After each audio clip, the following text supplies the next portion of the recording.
Bienvenue à Esther aux Premières Loges. Merci d'avoir accepté notre invitation. On a l'habitude de vous rencontrer au Québec pour des shows de slam. Vous êtes un grand slammer. Aujourd'hui, vous êtes ici pour faire la promotion de votre film Patient, tiré de votre livre qui a été publié en 2012, je crois. C'est ça, ouais. Qu'est-ce qui a motivé le désir de mettre le livre en film? C'est l'appel de l'image, voilà. Le livre, là, c'est que de l'écrit. Là, il y avait l'envie de mettre tout ça en image. Et puis aussi, quand même, de l'écrit, mais une autre sorte d'écrit. Voilà, j'avais déjà écrit des chansons, Oui. j'avais écrit ce livre. Et là, le code du scénario, c'est encore une nouvelle écriture que je connaissais pas et j'avais envie de m'y frotter un petit peu.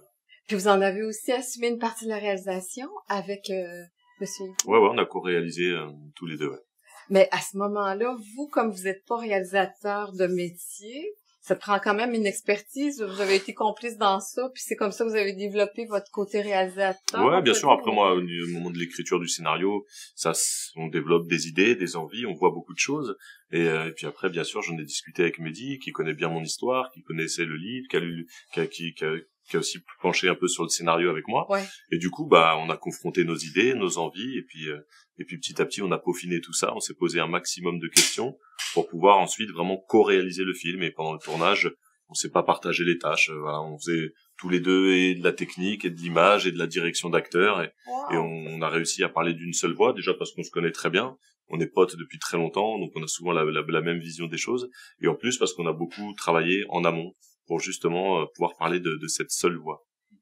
D'accord. Puis au niveau de la direction photo, donc c'est une tierce personne. Vous avez l'habitude, vous êtes réalisateur depuis quand même assez longtemps. Hein? Mm-hmm. Ouais, vous avez plusieurs films à votre avis. Non, c'est mon premier film. J'ai fait pas mal de clips depuis. Je croyais. Non, c'est le premier film à tous les deux. Wow! Bravo. Merci. Bravo, vraiment. Je l'ai vu ce matin. Très touchant.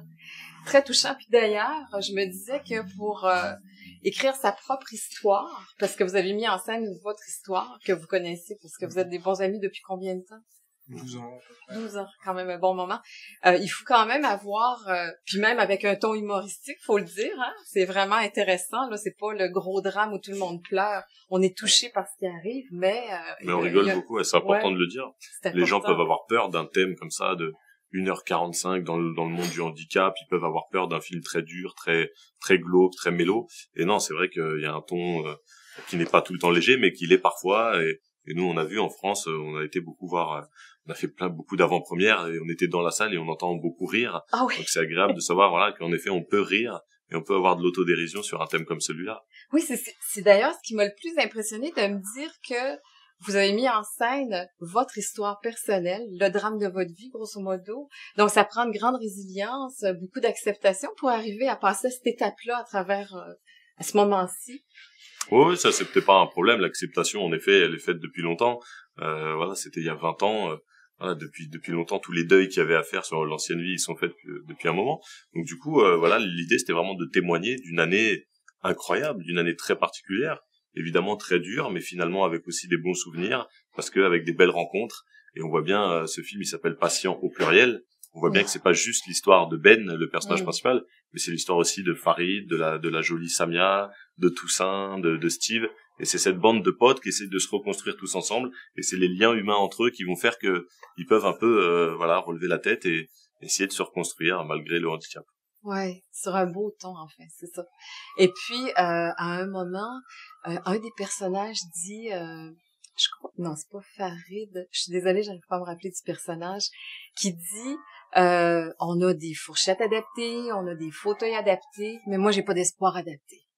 Est-ce que c'est le slammer ou vraiment ça a été dit à cette époque-là? Est-ce que c'est vous qui l'avez écrit? Non, c'était pas dit à cette époque-là. Alors peut-être qu'on l'avait dit d'une autre manière, mais ouais, ce terme-là, il a été écrit à ce moment-là, quoi. Ok, c'est dans le scénario. Mais c'est vrai que c'est l'idée un peu du film. C'est comment on arrive à se projeter vers l'avenir, à retrouver des projets de vie et dans ce cas-là, il faut réadapter son espoir. Faut le voir, faut baisser un peu le curseur souvent. Tout à fait, j'imagine, hein. Est-ce que c'est une complicité qui est concluante pour vous, pour ce film-là? Avez-vous envie de faire autre chose ensemble? Ouais, effectivement. Il y a des petits projets dans... Bon, il y a déjà un projet, on a déjà commencé à écrire, en fait. Là, dès que le film est sorti, t'es tellement dans l'effervescence quand ça sort, je fais énormément de promos, énormément d'avant-premières, que quand ça s'arrête, quand le film est sorti et qu'il appartient après au public, il y a un petit blues qui commence à s'installer. Donc, pour lutter contre ça, on s'est mis tout de suite avec Fabien à écrire un nouveau projet. Donc là, on est en phase d'écriture pour le moment.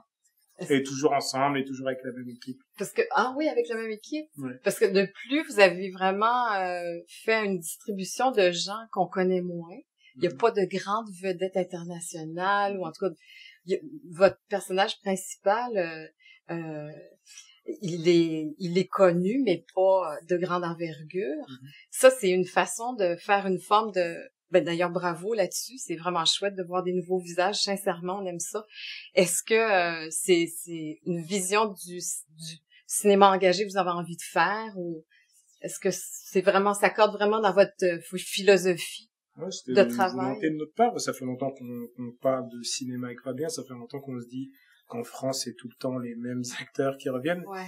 Tout le temps les acteurs bankable qui reviennent. Et nous, on savait qu'il y avait un vivier de talents, d'acteurs importants en France, et c'est ce qu'on a voulu mettre en avant. Donc on a fait un très très long casting pour pouvoir les trouver.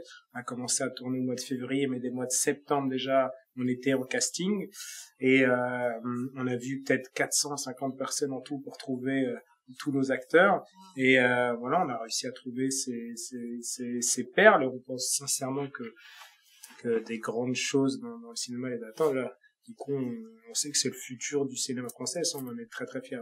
Ouais, pour aller serrer des beaux talents comme ça, c'est merveilleux. Faut que vous ayez du pif en même temps. Hein? C'est un personnage important qui vous incarne, donc fallait vraiment qu'il soit capable. Puis très, c'est Pablo son nom. Hein? Pablo. Il y a un bel humour, en tout cas. C'est très beau à voir. Avez-vous le sentiment que vous avez réussi à rejoindre votre désir premier d'écrire ce scénario-là, puis de faire le film? Est-ce que le résultat est vraiment conforme à ce que vous aviez comme idée de départ, la bougie d'allumage? Ouais, complètement. Ça, on est très fiers de ce film parce qu'en effet, c'est le film qu'on espérait faire. C'est-à-dire que c'est un film où on passe d'une émotion à une autre. En effet, il y a des choses très dures, il y a des choses très drôles. Et puis, on découvre l'intimité, l'intérieur de ce centre de rééducation. On apprend beaucoup de choses sur le quotidien de ces personnes qui sont pas autonomes physiquement, qui sont para ou tétraplégiques, et en même temps on voit toute la force qu'ils ont. C'est aussi un hommage à leur courage. Donc tous ces petits messages qu'on voulait essayer de distiller, et aussi parler du handicap autrement, en s'intéressant pas juste au handicap, mais à la personne qui est vraiment à l'intérieur de ce handicap. On va apprendre beaucoup de choses. J'espère que certaines personnes, en sortant dans la rue après ce film-là, pour ceux qui connaissent pas vraiment le handicap et qui vont voir quelqu'un en fauteuil roulant dans la rue, peut-être ils vont avoir l'impression d'un peu mieux le connaître, d'un peu mieux connaître par où il est passé. Donc voilà, tout ça c'est des petites choses qu'on avait envie de réussir. Des petites graines que vous semez pour un peu plus de conscience sociale, en fait. Ouais, c'est ça. Malheureusement, les personnes handicapées, les personnes dites valides, on se rencontre pas assez.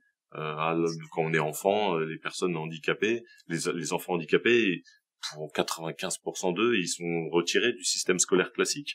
Et du coup, on se rencontre pas. Et du coup, quand on se rencontre de temps en temps, il y a une espèce de gêne. Quand quelqu'un en fauteuil roulant, on sait pas trop comment on doit l'aider. Est-ce qu'on doit lui parler comme ci ou comme ça? Et si on arrivait à plus se rencontrer, à plus vivre ensemble dès le plus jeune âge, ce serait plus facile pour tout le monde. Tout à fait. C'est une belle vision. J'espère que tout le monde va avoir ces petites graines-là qui vont pousser dans leur cœur. Je vous remercie. Merci.